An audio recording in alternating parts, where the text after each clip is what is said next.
Saifuddin Ibrahim di sini. Jangan lupa tonton terus video Saifuddin Ibrahim dalam apologetika ngelawan kaum As-Sudruniyah. Ternyata kalau tonton itu video-video yang beredar, baik di TikTok maupun video-video pendek yang saya sampaikan, itu kadang-kadang kalau saya yang mendengarkannya, si Saifuddin Ibrahim ini sebagai Muslim, nggak ada obat bagi Saifuddin Ibrahim kecuali dipencet sampai ngek. Tapi itulah dia, Saifuddin ini. Ini tidak ada satu nabi pun, kata Pak Saifuddin, yang mengajarkan Allah. Kita diskusi. Berani nggak diskusi sama saya? Dengar baik-baik omongan Saifuddin Ibrahim. Tidak pernah ada satu nabi pun di muka bumi yang mengajarkan pencipta langit dan bumi itu Allah Subhanahu wa Ta'ala. Oke, saya jawab ya. Udah jawab aja. Ya, jadi begini, tidak ada satu nabi pun, kata Pak Saifuddin, yang mengajarkan Allah itu sebagai Tuhan. Saya kira Pak Saifuddin ini benar-benar sudah mempelajari ya, dari kosakata Allah dan lain sebagainya. Ternyata Pak Saifuddin ini cuma begini-begini saja, sama dengan teman-teman Kristen kelas TikTok ternyata, meskipun keberadaannya ada di Amerika. Jadi begini, Allah itu kan bahasa Arab. Nah, kalau kita kaitkan dengan lafal di dalam bahasa Ibrani, Eloah ya, atau dijamakkan sebagai jamak mu'azzam nafsah menjadi Elohim, itu ternyata kajian bahasa mengatakan antara Allah dengan Eloah itu sama. Bukan menurut saya ya, bukan menurut saya, tapi menurut mereka para rabi Yahudi. Nah, apakah ada nabi yang mengakui Yesus sebagai Tuhan dan Yod-Hef-Waf-He sebagai yang mengutus Yesus? Ada memang. Siapa dia? Namanya Nabi Luga Tambunan. Tapi kalau Musa tidak pernah mengenalkan Yesus. Bikin kesal mereka. Memang saya harus bikin kesal ini supaya Muslim ini sadar tentang apa yang disembahkannya itu, yaitu Allah Subhanahu wa Ta'ala itu. Allah Subhanahu wa Ta'ala itu ambivalensi. Di satu sisi Allah itu maha baik, maha bagus, tetapi di sisi lain Allah itu ganas sekali dan liar. Allah itu begitu sadis. Allah yang penuh dengan ancaman-ancaman. Allah yang penuh dengan sifat-sifat yang mengerikan di satu sisi. Pada waktu yang sama Allah itu maha baik, bagus. Itu Allah itu NPD. Narsis personal order. Jadi narsis sekali NPD-nya itu. Sangat-sangat aneh Allah ini. Bagaimana Allah yang maha kasih tetapi maha jahat. Bayangkan Allah yang baik itu memerintahkan Nabi Muhammad untuk melakukan penghancuran terhadap suku-suku kecil gara-gara beda agama, beda ucapan, beda sesembahan. Innama umirtu an a'budu rabba hadhil baldah alladhi harramaha walahu kullu syai' wa umirtu an akuna minal muslimin. Aku Muhammad hanya diperintahkan menyembah Tuhan negeri ini, dalam kurung Mekah, yang Dia telah menjadikan suci padanya dan segala sesuatu adalah miliknya, dan aku diperintahkan agar aku termasuk orang muslim. Surat An-Naml surat ke-27 ayat 91.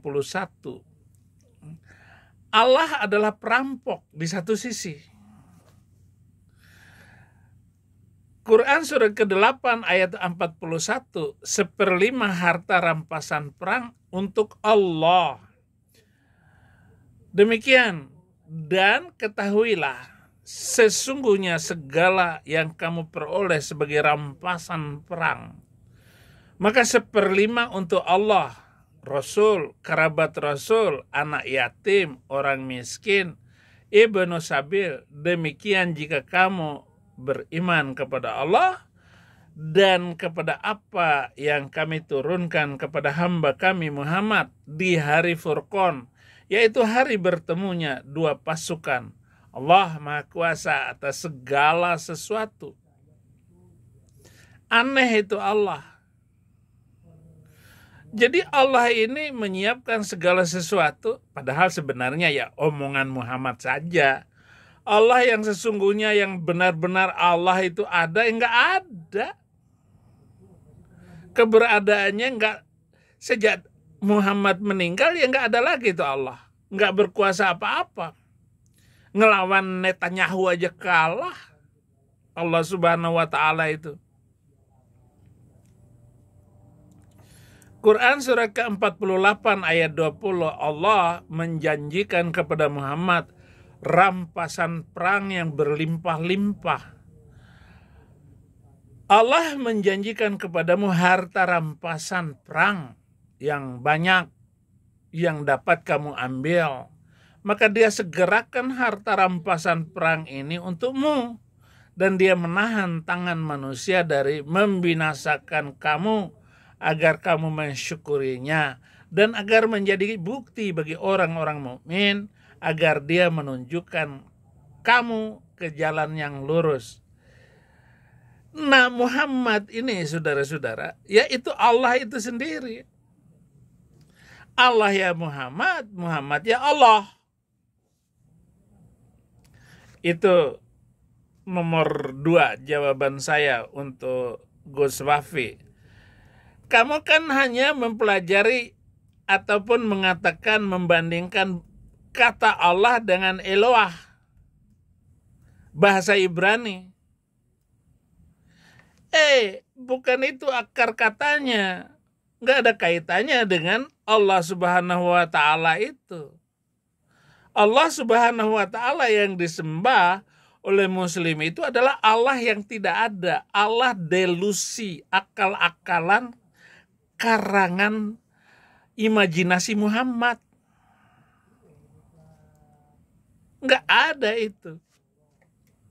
Poin yang ketiga, Allah itu adalah penyesat manusia yang tidak dikenal di dalam teologi Tuhan orang Yahudi dan Kristen. Tuhan yang dikenal itu tidak pernah membiarkan manusia tersesat sampai mengalir ke laut katanya.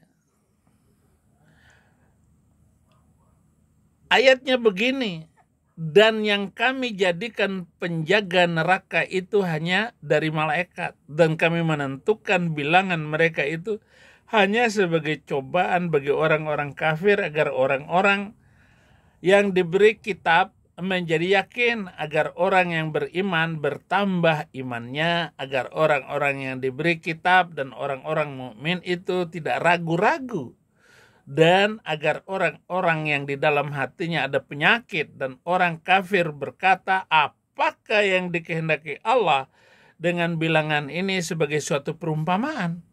Demikianlah Allah membiarkan sesat orang-orang yang Dia kehendaki dan memberi petunjuk kepada orang-orang yang Dia kehendaki. Nah, kalau Allah macam begini yang membiarkan orang tersesat, apa makna, apa guna Allah macam begitu? Beda dengan Allah yang dikenal teologi Kristen. Allah tidak mau satupun binasa. Orang Kristen harus mencari domba tersesat. Yang luka akan kubalut, yang tersesat kucari. Dan perumpamaan Tuhan Yesus tentang domba yang tersesat itu dibuat sedemikian rupa. diceritakan begitu gamblang dan mudah. Kalau ada seorang gembala punya 100 ekor domba, hilang satu. Yang satu yang dikejar, yang dicari.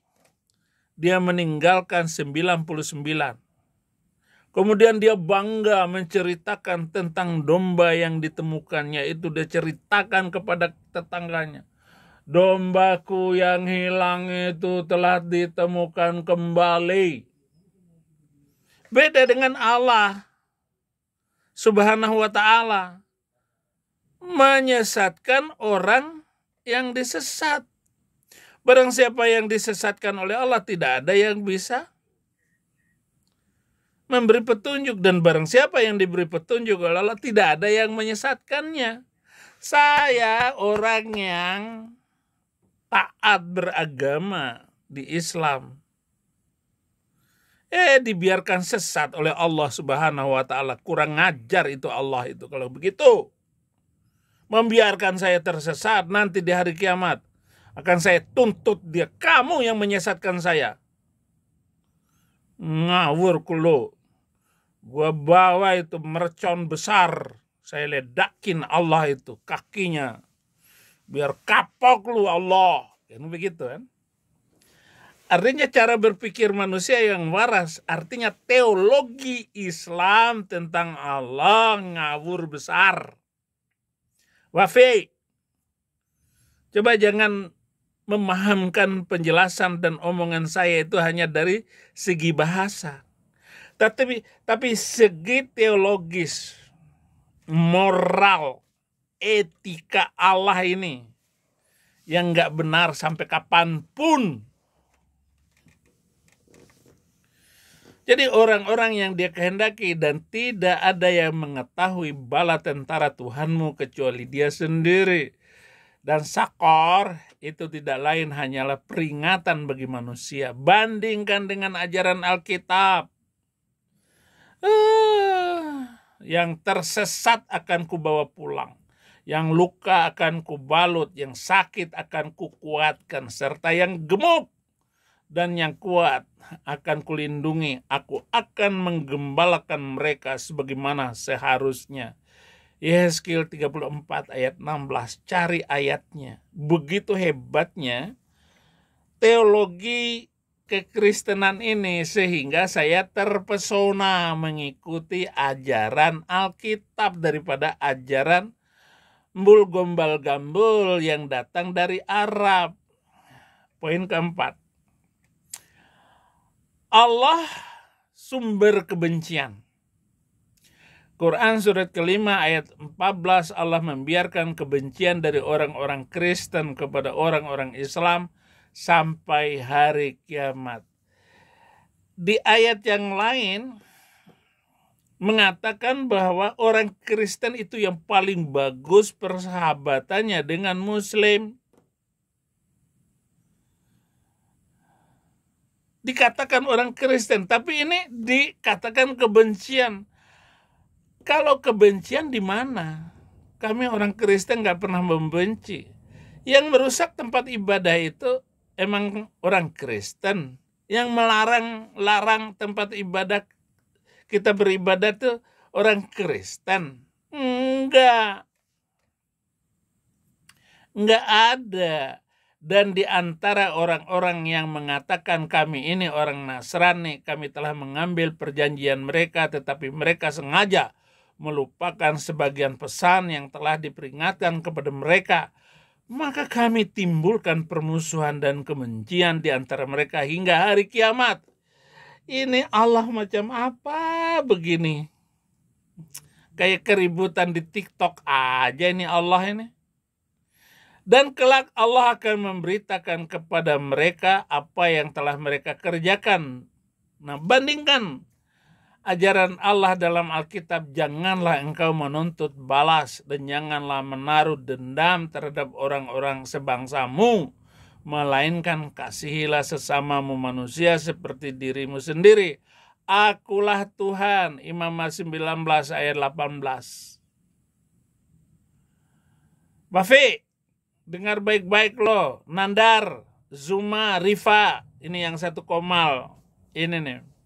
Memang saya nggak sabar kalau menjelaskan kepada pengikut Nabi buta huruf itu ya.